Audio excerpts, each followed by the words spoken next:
I think living in Mexico is starting to really change us. We wanted the kids to learn Spanish. If we're, cooking some food and something drops on the floor, she goes, "No pasa nada." She's like, "Don't worry about it." I kind of expected my career to slow down. And then I started meeting people in town. And one of the people I met, we just started as friends and, played paddle and slowly started to realize that we were both obsessed with AI. It's something that's been heavily on my mind the past few years. How does the second brain philosophy change in light of AI? The deeper I go into it, I see that a lot of the pre-AI ideas and principles and frameworks are not obsolete. They're not. I think AI is having the effect of massively increasing the level of uncertainty in the world. No one knows what's going to happen. Hey everyone, around once a year, I like to do these life updates. I think I'll divide it between personal updates and start with those, and then move on to business updates. We've been living in Mexico for a year now, which is hard to believe. It's passed by just so fast. We arrived last August, just in time for the start of the school year, and now it is August again, and it's kind of wild to see both our kids ascend a grade each for the first time, because my daughter, the younger one, was in nursery last year. We spent the summer, about 6 weeks in California. We kept our home there in Long Beach and spent a good chunk of the summer there. We just came back to Valle de which is the mid-sized town. It's about 100 to 150,000 people, about 2 or 3 hours outside of Mexico City. And we just returned for the start of the new school year after spending about 6 weeks in California.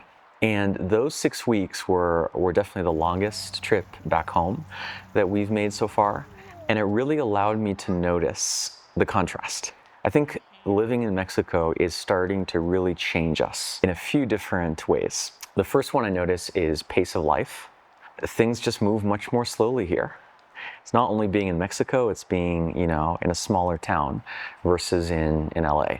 I noticed this back when we first arrived here, is that I was rushing everywhere. That's kind of the American way of life, is to be pretty punctual, is to treat time as money, your own and that of others. And so we have a culture that is, you do things on time, you do things quickly, you do things efficiently. And this whole year, it's amazing how difficult that is to sort of deprogram. Even after I knew and I realized intellectually that nothing in Mexico happens on time and that nothing needs to be particularly fast or efficient, I still found myself, rushing the kids out the door in the morning to school, or rushing to arrive at a get-together on time, even though I knew in every single case I'll be the first one there. No one will arrive for another hour and I'll just be at the party or the dinner or whatever it is, waiting by myself.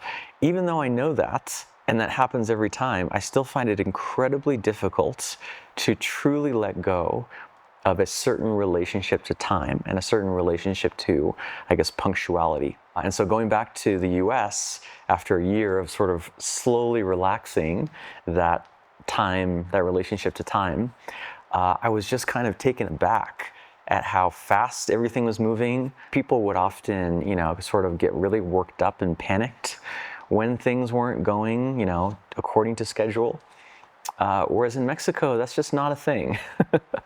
It's really not a thing here living in Valle. Things really just proceed at their own natural pace. And that does mean sometimes you're waiting, but that's really kind of fine too, because everyone else is used to that, and it's just sort of a built-in expectation around life. The other thing I notice, the contrast I notice, the level of warmth that exists between people. In Mexico, or at least in rural Mexico or small town Mexico, there's a built-in level of trust and therefore warmth between everyone. It's really remarkable. It's really an amazing thing to see. When you walk into a store, it kind of feels like, I don't know, how the 1950s must have been. That person is probably the store owner in most cases. It's not a lot of chains. And they're receiving you. They're welcoming you. They're treating you like a neighbor, because they probably are your neighbor and not as a, as a interchangeable customer. Just passing on the street, people say hi to each other, they sort of nod. Between people at school, between the parents and the kids, and just in general, there is a sort of level of, I can only describe it as warmth, where people always take time for each other. They look each other in the eye, they greet each other, they say goodbye, they ask questions, they care. That has been one of the most surprising contrasts. And then going back to the US, having that reverse culture shock, an equal contrast, because going back there, especially in LA, which is, I think, one of the least warm places in the US, must be one of the least sort of communal parts of the country. Where you can order at a restaurant, the person never looks you in the eye. Everything is around convenience culture. The delivery happens on your doorstep. You pass people on the sidewalk and just ignore each other. There's just a lower level of interconnectedness between people, and that's something I much prefer here in Mexico. The other thing I'll say about this year milestone is we're feeling incredibly connected and part of the community here, as in we feel like we have a lot of friends, probably the most active social life we've had in our adult lives. We know people all over the town, from the teacher of the swim class to the bakery owner to neighbors. We really feel like we've found a community here to an extent that I don't think I even expected. If I compare it, for example, to how we felt in Long Beach, we were in Long Beach for 4 years, and in 4 years we had a stronger sense of community here in 3 months, a stronger one in 3 months than we had in 4 years in Long Beach. It's just nowhere near the same. What I notice about this is how incredibly rare that is in today's world, and how rare and valuable. The only other place that I can say I really felt this level of community was in the San Francisco Bay Area, where me and my wife Lauren met. And I think that was because that was the first stage of our careers. So we were sort of undergoing this trial, this tribulation, at a time in our lives where had just arrived in the city, didn't have friends, and everyone else around us was in the same boat. It was a really unique situation. But I think it's incredibly rare and precious. And there's very specific reasons for it, which almost makes me want to start thinking of a framework or a strategy that you could have for building community. But for example, the fact that we have the school is crucial. Most of our community comes from the school. And it's funny, I notice that's something as a digital nomad you really don't have, or as a typical expat. If you move as a single person or a couple to a country and you don't have kids, sure, there's other major advantages of that. But one thing that's, I think, significantly harder to do is to find a community like that to plug into. The school is really the perfect one. What you have here is a very, very unique situation post-pandemic, which is all these families that are kind of similar, socioeconomic class, similar education, similar kind of interests, most of them from Mexico City, but also from other cities in Mexico and even other countries now, who all arrived around the same time in the same few year period, and therefore need friends. They are looking for a social circle. They're open to building community where it didn't exist before. That's something very different, for example, from Mexico City, where all the social circles are kind of already formed and kind of closed. Many people who grew up there have been in the same school since they were little kids, and so we found it quite difficult when we lived in Mexico City to kind of make new friends. Yeah, I don't know if you can replicate many of those factors elsewhere. It's quite a bit of luck, quite a bit of serendipity involved. But I think what I would say is, in terms of what's been surprising, is the speed and the level at which we've integrated here and how at home we feel here. Returning from Long Beach to the US last week, I just felt very, very much like I was returning home from a long trip abroad, which is how the US feels now. One of the other common questions I've received is about the kids' language. So the original intention, the original reason we moved here, there were actually a variety of reasons, but the main one I'd say is we wanted the kids to learn Spanish. We wanted our two kids, they're 4 and 2, Caillou and Delia. We wanted them to not just learn Spanish, but learn it well, learn it natively, and also all the surrounding culture. A language is really the centerpiece of a culture. And we wanted them to be connected to their own Mexican heritage, since my wife is Mexican American, and to know what Mexico is and to really feel it in their bones. And we knew both my wife and I speak both Spanish and Portuguese, but not completely fluently, definitely not natively. And that's always been kind of a source of frustration and pain for both of us. And so we wanted to give our kids this precious gift, which is to speak another language, and a language that is a part of them from the earliest years. And I can say that has been very successful. In fact, I've just been amazed at how quickly. I knew it was going to happen quickly, but the speed with which these kids have learned Spanish is astonishing. It's just astonishing. I mean, we've been here a year, but really probably 3 of those months we were traveling elsewhere, either in the US or other places. So it's really just 9 months of immersion. And they're speaking not just words, but full sentences, constructing entirely new sentences that actually maybe are not 100% grammatically correct, but make sense and people can understand them. I think even more importantly, though, is their accents are excellent. They still do have an accent, an American accent, but I can see in another year or 2, that's going to disappear. They're going to speak like a Vallesano, like someone from here. And then what I also notice is their mannerisms, especially my daughter. My daughter is very expressive. She's 2. And the little movements of her hands and her little facial expressions and her attitude is so Mexican. Like if we're cooking some food and something drops on the floor, she goes, "No pasa nada." She's like, "Don't worry about it," in a way that is so classically, quintessentially Mexican. It just brings me so much joy and makes my wife and I just laugh out loud. We find it so, so funny to hear these kids be so Mexican in the way that they are. It's just really, really gratifying. And that's something that just could never happen without immersion, without living here. On the other hand, our own fluency, I'd say, has improved a bit, maybe moderately. I noticed that my wife and I, our vocabularies are expanding as we get exposure to the language, to Spanish, and we're getting faster and more fluid. So for example, I can kind of hold a normal everyday conversation much more easily, kind of like staying in the flow, not having to stop, not having to ask a question, how to say something. And that's a result of living here. Although I'd say my wife and I really probably only have maybe like 10 or 20% of our time, of our words spoken is in Spanish, unfortunately.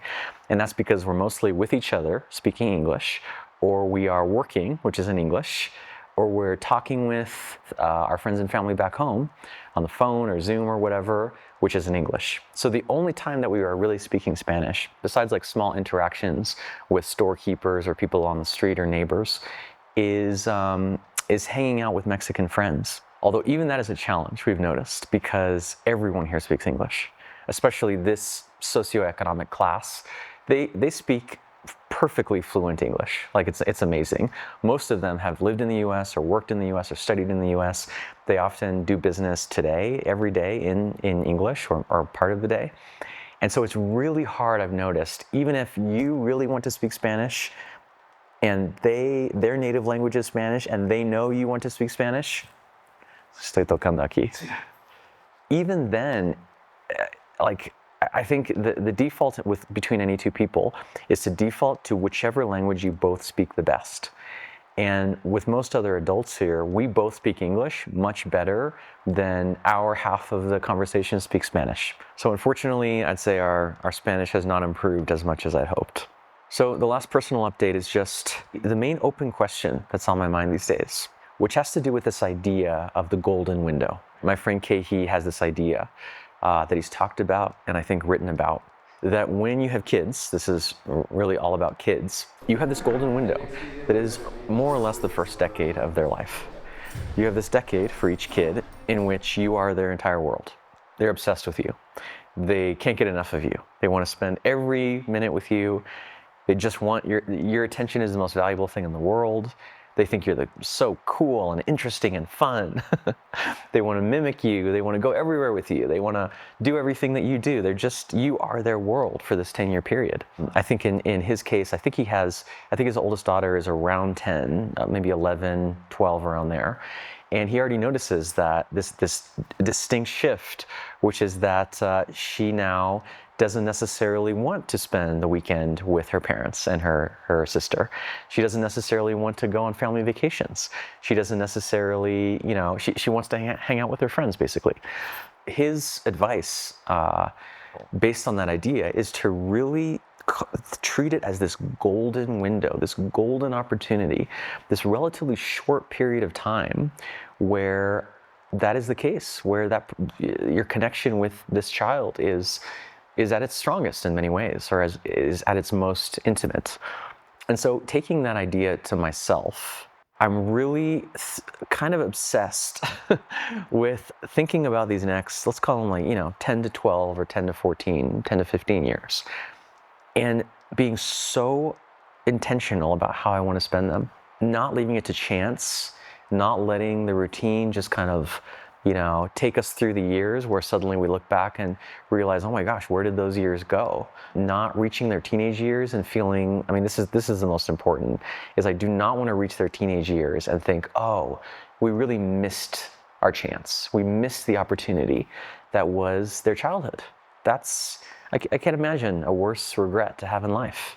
And so part of the reason to move here to Mexico actually was us just thinking, wait a minute, so they're quite young. We have the ability now to move anywhere we want, so let's just go for it. Now that we're here, I'm thinking about the future and realizing for us to really accomplish our intention here, which is to really have them feel and be Mexican and speak like a Mexican, we need more time. This year just flashed by. I have a feeling the next year is going to fly by. And I'm now thinking we really need something more like 4 to 5 years. So our kids, my son will have been here from 4 to 8 or 9, and my daughter from 2 years old to 6 or 7. And that's kind of amazing because, first of all, I cannot even imagine my kids being, 7 and 9. That feels like so far in the future, but it's really not. And then I have this other idea, which is everything that we're doing here in Valle, in Mexico, I want to do in Brazil.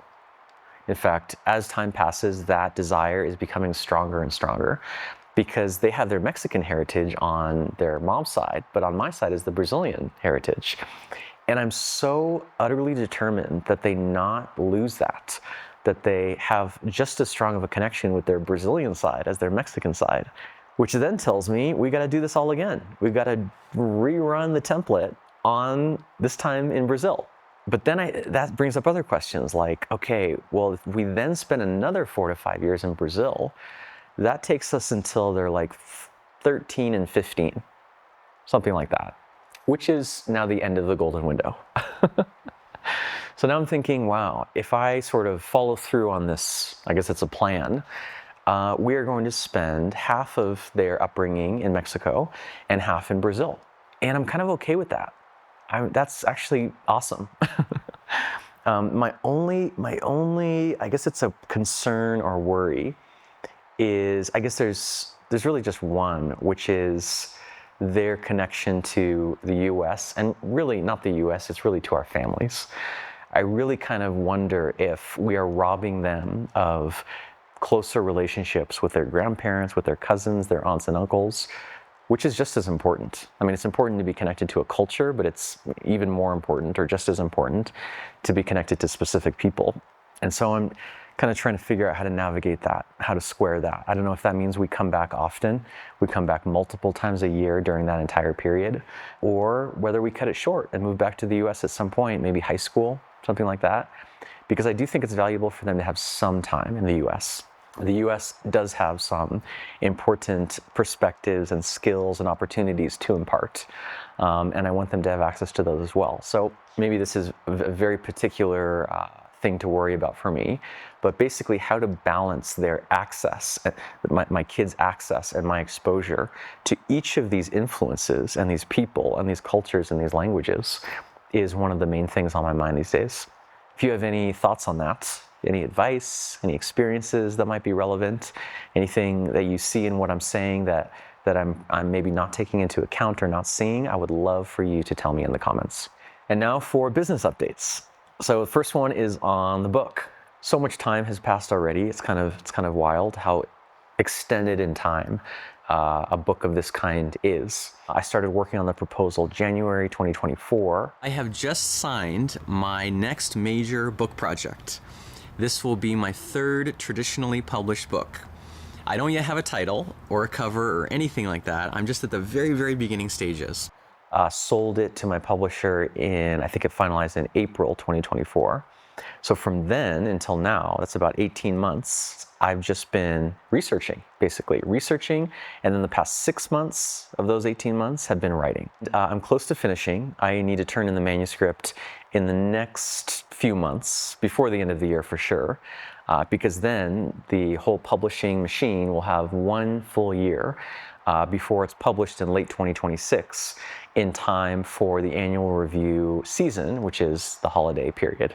It's close. It's getting there, and you'll soon be hearing more about it. It's been a surprisingly challenging, maybe it shouldn't have been a surprise, but I think mostly around how to frame and how to explain this process.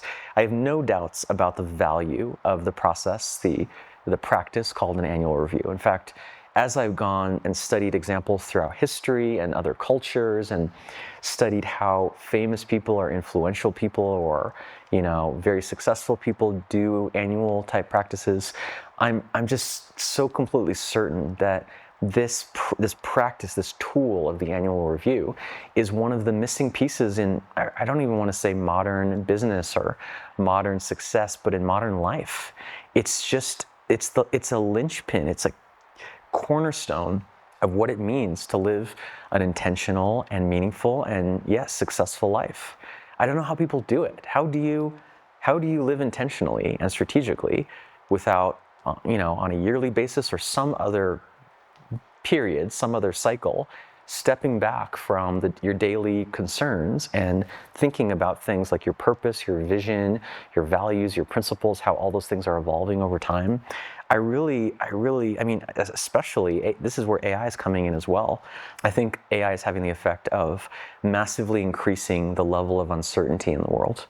Whether you believe it's the best thing ever or the worst thing ever, or you think it's gonna, change the whole world next month or never, at the very minimum, it is increasing the level of uncertainty. People don't know.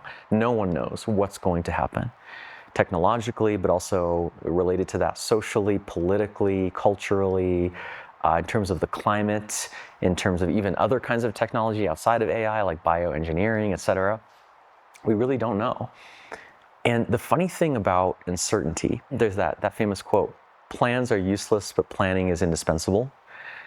You might think, oh, we don't know what the future holds. We don't know what's going to happen. Then we shouldn't plan. What's the point of planning? But it's the opposite. Planning is all the more important. Planning you can think of as preparation. You can think of it as considering and preparing for a wider range of possibilities, so that whatever happens, whatever scenario arrives, you are prepared. That you can do. And that's kind of how I think of an annual review. It is a strategic, repeatable protocol that you can run, that an individual can run on themselves, by themselves, with themselves, to take in all the information externally and then all the information internally, bring all that together also with the help of AI, by the way, even in the process, and arrive at a variety of things. Sometimes you arrive at very clear decisions we're going to pursue. This business opportunity versus that one. Sometimes you arrive at identity shifts. Oh, I'm no longer this, I'm that. Sometimes you arrive often at amazing realizations where you realize you wanted something you didn't realize you wanted, or you realize you didn't want something that you thought you wanted. Like all these, I guess you could call them like epiphanies, mindset shift, realizations, and learnings. All of that is going to be far more important every single year that passes. Because if you don't do it, you're just going to sort of be washed and swayed back and forth by events, the events of the world, the events of your surroundings. Coming back to what I was saying, how to explain that. This is always the hardest part of a book. It's like this balance of, I want to make it substantial and substantive, and it's an endeavor. It takes real time and effort and energy. You have to push other things aside to do this thing called an annual review. But at the same time, I want to make it practical and maybe not easy, but at least easier and approachable. Otherwise, there's no point in writing a book that's going to be distributed around the world. So that's one tension. Another tension is like, and this is the most common pushback I've received already, is why annual? Like, people either say, well, you actually need to do it much more often than that, and annually is way too infrequent to make a difference. Or they say, they push back against the idea that you should do this like at the end of the year, like December or January, because they're already so busy and they just want to take a vacation, they just want to relax. And my answer to both of those is, for this objection over here, yeah, do it as often as you want. There's absolutely no rule that says, no, only once a year, every year, and only once a year. And on this side, I would say do it whenever makes sense for you, right? So I'm trying to build in that kind of flexibility and ability to customize it, but not too much of that. Because if you just give people too many options and you say, oh, choose your own adventure, mix and match, do whatever feels right, that I really learned that it really does not work. People want to be told exactly what to do. They want step-by-step instructions that cannot be messed up. So that's another tension, is like flexibility versus prescriptions, which is often, what people actually want and need. So I'm making progress on those obstacles, don't worry. If you want to know how I end up resolving them, I really encourage you to look out for my book launch next year. But that is the update on the book. The other major business update has to do with a new course that we launched this week called Second Brain Enterprise. This has been the elephant in the room this year. By far the biggest project that we took on, or that I was involved in this year. And I want to talk about it a little bit and tell you how it came about. So it started early this year, or late last year, late 2024, early 2025. We had moved here to Valle in Mexico the previous August. And what's funny is I kind of expected my career to slow down, or my business to slow down here in Valle. I thought, you know what, moving to this small town, it's in the country, it's Mexico, I'm definitely going to slow down, I'm going to take things easy, I'm going to live this kind of bucolic lifestyle of an author, take long walks in the forest with my journal, had this kind of romantic vision. And then I started meeting people in town and playing paddle every Friday, paddleball, at a local court here that just opened. And one of the people I met through paddle, who I'd actually been introduced to through a mutual friend, his name is Hayden. He's a Canadian serial entrepreneur who has lived in Valle part of the year for over 20 years. So as close to a local as you find here, at least for a foreigner. He has a variety of different businesses across both brick and mortar and digital businesses, a long career, 20 plus years as an entrepreneur and business owner. And we just started as friends and, played paddle, and slowly started to realize that we were both obsessed with AI. We both were spending much of our time learning about AI, experimenting with it, playing with it, trying to get it to work for us in our businesses. And so around, I want to say April, we just sat down and had a conversation and said, let's try teaching a course. Both of our companies, our main companies, are education companies. We're both inherently thinkers and researchers, but also teachers and communicators. Almost on a whim. We had no more than like 2 or 3 conversations about it. We put together, in a very quick and dirty way, a sales page and some sales emails, and we both have existing audiences, so it was pretty easy. And we sold out 50 spots in the first cohort of a program that is now called Second Brain Enterprise. And we thought of it as an experiment. It was just a trial. It was about 5 weeks long. We took 50 business owners and senior leaders through a curriculum that we created around looking at how AI can impact positively every single major function in their business. So each week we just go through those functions, operations and marketing and HR, people, and product and customer success, one after the other. There are just incredibly low-hanging opportunities in every single one of those areas. It's just kind of mind-blowing. And then we finished that cohort. We sold out the following cohort, another 50 companies, ranging from solopreneurs, like 1 or 2 people companies, to multi-thousand person companies doing $1 billion plus in turnover. So the range is incredible. It's the widest range you can imagine. And from every industry, from digital, service industries, information products, all the way to heavy manufacturing, agriculture, stuff like that. Now we're currently doing the second cohort. It's going to finish in a week or 2. So we have now, just a few short months later, worked with, in some capacity, about 100 companies, 100 businesses of all shapes and sizes from all over the world, from a couple dozen different industries and fields, on integrating AI into how they operate. That is a kind of remarkable fact for me. Not just how fast it happened and how naturally this whole experiment came together, but how well it succeeded. We've had just outstanding results. An NPS, a Net Promoter Score of 75, which is practically unheard of. 0% refund rate. Not a single person in this second cohort asked for a refund, which again is almost unheard of. And I'm taking it all as just a strong signal that of course AI is very promising, which we already knew, but that people want it. People, and especially business owners and business operators, are hungry for it. They're desperately hungry for it, in fact.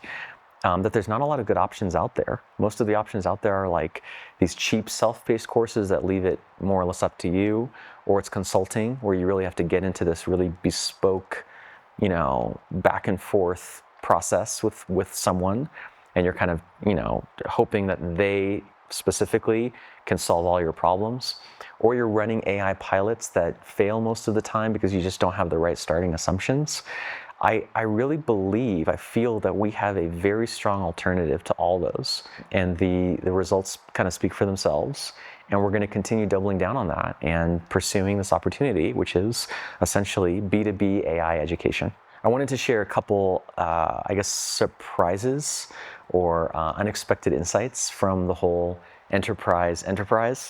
One comes from the program itself. And it's just something we've learned, going through these 2 cohorts, which is that for a company to really, truly adopt AI at the deepest level, to not just adopt AI, but to have their business transformed by AI, they have to be process first. They have to be a process-driven, a process-oriented business. What that means is they do what they do, whether it's a product or service or whatever it is, not through the personal expertise of the founder or really any people or any person or group of people. It's not based on tribal knowledge that's informal and tacit that only lives in people's heads. It's not this like mysterious magic, how it happens. No, the value that the business delivers has to be delivered primarily by processes that are documented, that are updated and up to date, that are actually followed, that aren't just this like smokes, this kind of facade that can be operated and maintained and improved by different people that are somewhat interchangeable. It's basically all the things that you would look at if you were going to acquire a business.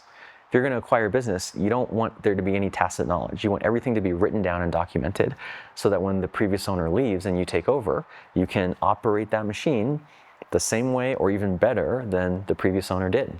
And so what we're finding as we pursue that insight is most companies are not process driven. It's a rare thing. It's quite rare for companies of all sizes. Past a certain size, maybe 50 people or so, you kind of have to be process driven to go much beyond that. So as the companies get bigger, that becomes more likely, but then they sort of encounter other problems. But among, I'd say, small businesses, which are most of the businesses that we work with are like 1 to 50 people, somewhere in there. They are in no way prepared to integrate AI deeply, because they don't have their processes. Or if they have their processes, they're not up to date. Or if they're not up to date, they're not followed. Or if they're not followed, there's some level at which they're not process driven. And so paradoxically, we have to start there. We have to start, and this is what we do, is much of what we do in the program, is document their existing processes, systematize them, and improve them.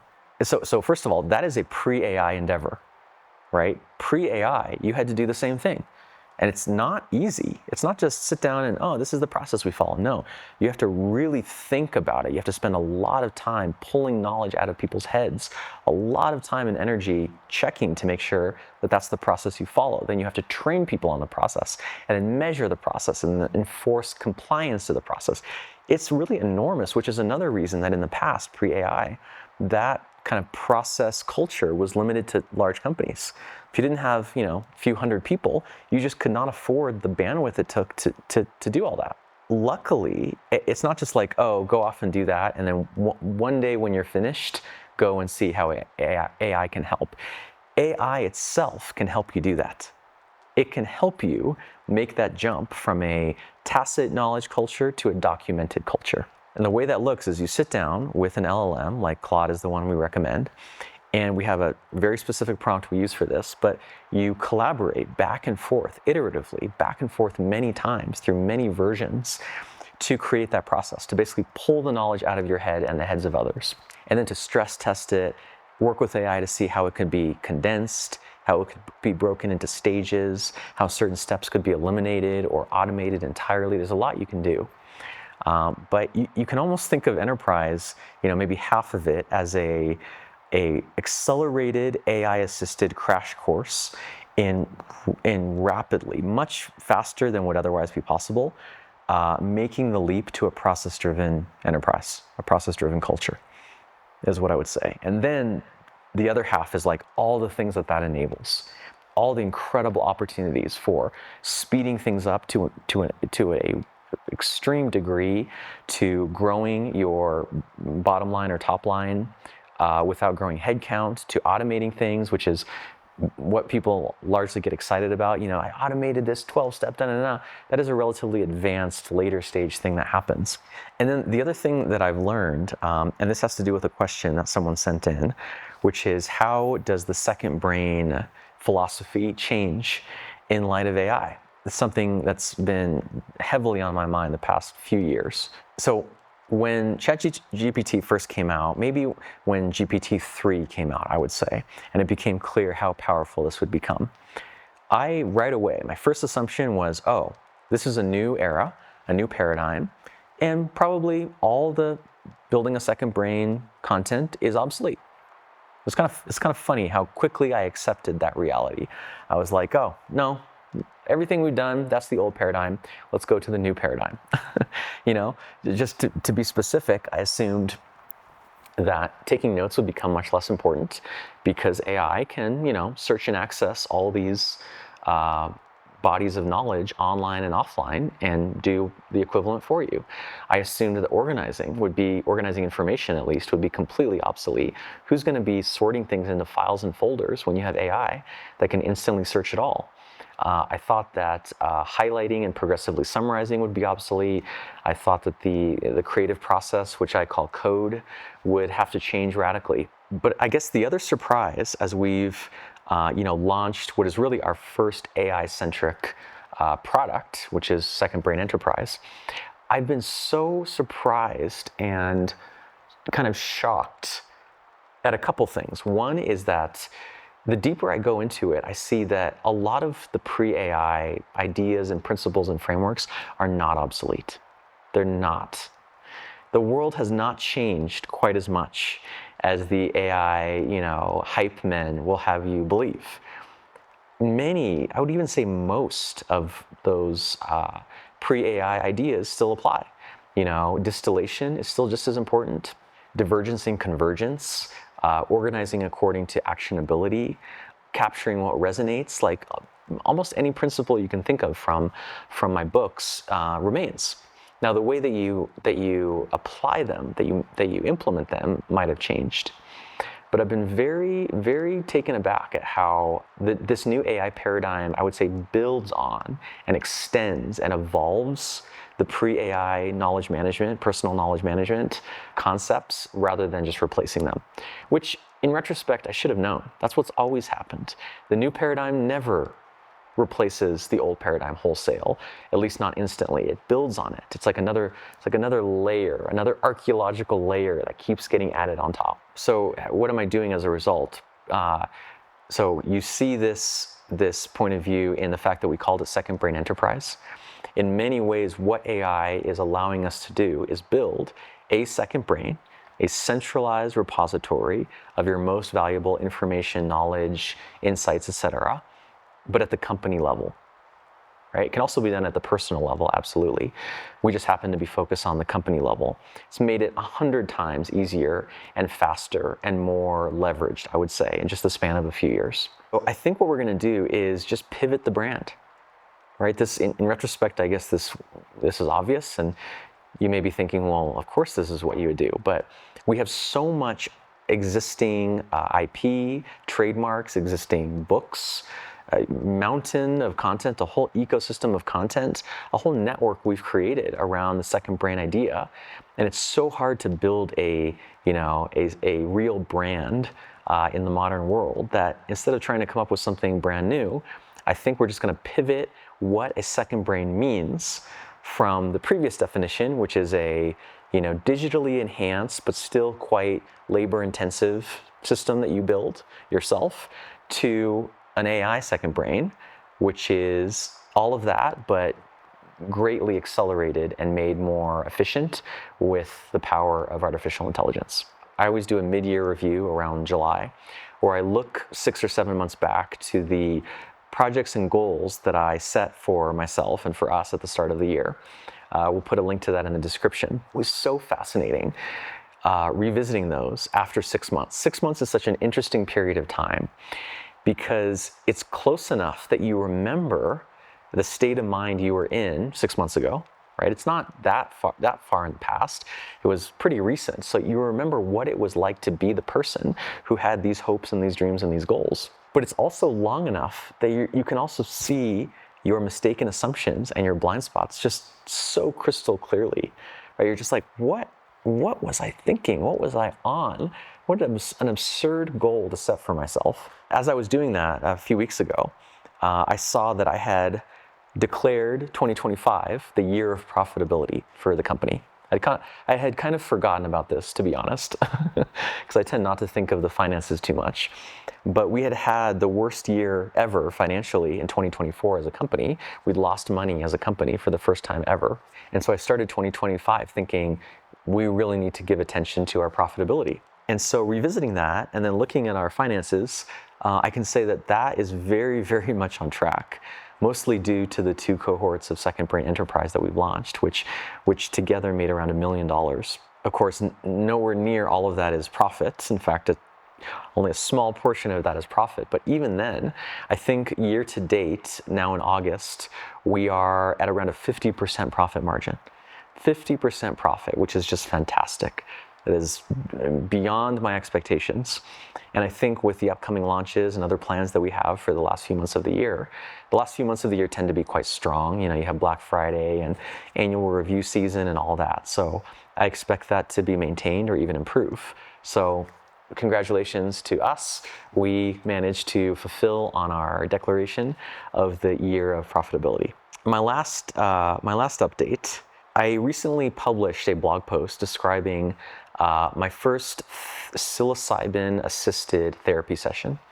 You can read it. I'll put the link in the description. I tell the full story of what it was like, everything I did, everything I learned and experienced. It was an incredibly profound experience, one of the most meaningful experiences of my life, without a doubt. It's now been 2 months, I think, around 2 months. And I noticed all kinds of benefits and interesting new ways of being that I have access to, which you can read about in the blog post. The thing I notice now too is that I think psilocybin more or less kind of dissolved my ambition, which is a funny thing to say. It's a funny and kind of uncomfortable thing to say because ambition has been a very core part of my identity for a long time. I mean, that's why I decided to become an entrepreneur. That's why I decided to pursue the goals that I have. Also, that's the subject matter, right? We're presumably teaching you how to be more productive, more effective, more creative. Those are all ambitious things. They aren't normal things to do. So part of me feels like, I'm not sure I should be admitting that I no longer feel ambitious. It's not exactly that I have no ambition. It's the form that ambition takes. What I've noticed just even these past couple months is that there are certain moments where I feel like I have to prove myself, or at least there were in the past. Someone will sort of underestimate me, or they'll say, oh, I don't think you can do that, or they'll criticize my idea, or I'll just develop some insecurity, or I'll be jealous of something that someone else has achieved. And that little thing will come up inside me like, no, you'll prove them wrong. You're going to prove yourself. You're going to prove that you can do it. That little, whatever that thing is like kind of dissolved. It's not there anymore. I don't feel the need to like prove that I am something, or that I can do something, or that I'm better than someone. Like that's gone, that source of ambition. What I notice is also the form that the ambition can take. In the past, such as in my 20s and 30s, my success, anytime I found success, it was due to heavy lifts and or deep work, which are kind of the same thing, right? It was like, oh, this is the thing I'm going to do. I'm going to write this book. I'm going to launch this course. I'm going to do this other thing. And it was like, okay, I know what I'm signing up for. I'm signing up for long hours, late nights, working through the weekend. I know I'm going to suffer. I know I'm going to lack sleep. I know I'm going to probably burn out a little bit. I'm going to overdo it. I'm going to push my mind and body, or both, beyond its limits or beyond its normal functioning. And I'm going to have, painful consequences because of that. That was just the normal. That's what I thought it meant to be ambitious. That's what I thought it meant to be an entrepreneur and to be successful. I didn't know another way. But now I think through psilocybin and just in general, I've explored a range of personal development modalities over the last 10 or 15 years, which you can read about on the blog. We have a whole category under personal growth, I think, or personal development. What I noticed now as I turned 40 a few months ago is that heavy lifts and deep work don't work anymore, or at least they don't work for me, or I'm not willing to undergo them, or they're not viable and sustainable for me. In fact, even when I sort of try to do them a little bit, I just don't have the energy, the stamina, the pain tolerance, the ability to go without sleep. I mean, part of that is just aging, of course. But also, I'm just not willing to, for any amount of money to disrupt my lifestyle, to make me, more anxious and stressed, to make me less present with the kids and with my wife. I'm basically done with all those kinds of trade-offs. I will not take on anything in my work that is going to impact my personal life, which is just a radical departure from the past. And part of it, of course, is the fact that I did those heavy lifts many times in the past, created a certain financial situation, a certain financial security that, yes, allows me to kind of take it easy a little bit. But I would say I'm very happy with this change. It makes me, of course, happier, less stressed, sleep better, more connected to my family, my friends, the environment, everything. But it's also more fun. To create success, not through brute force, but through almost more like being a conductor or orchestrator is kind of how I see myself now. It's like I now have, a network, and I have relationships, and I have assets, and I have a reputation. I have enough of these, you could call them, I guess, assets, that I can sort of just pick and choose and mix and match and in no time at all, seemingly, and with relatively little effort, put them together into a new configuration. And suddenly, all this new value is unlocked. I mean, Second Brain Enterprise was that. It was just a coming together of different existing pieces, mine and Hayden's, to allow this amazing thing to exist in the blink of an eye. And I'm really, really interested in continuing to develop that capability, the capability of creating value, not through brute force or sheer effort, but through things like taste and persuasion and connecting the right people to each other and building communities, such as I'm doing with my mastermind that I do every year. These are all ways of being more of an orchestrator and conductor rather than a doer. And that's it.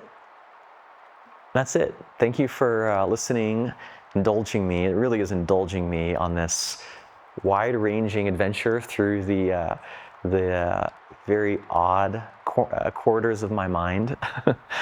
But I hope that this is helpful to you somehow, maybe in seeing your own life, your own circumstances more clearly.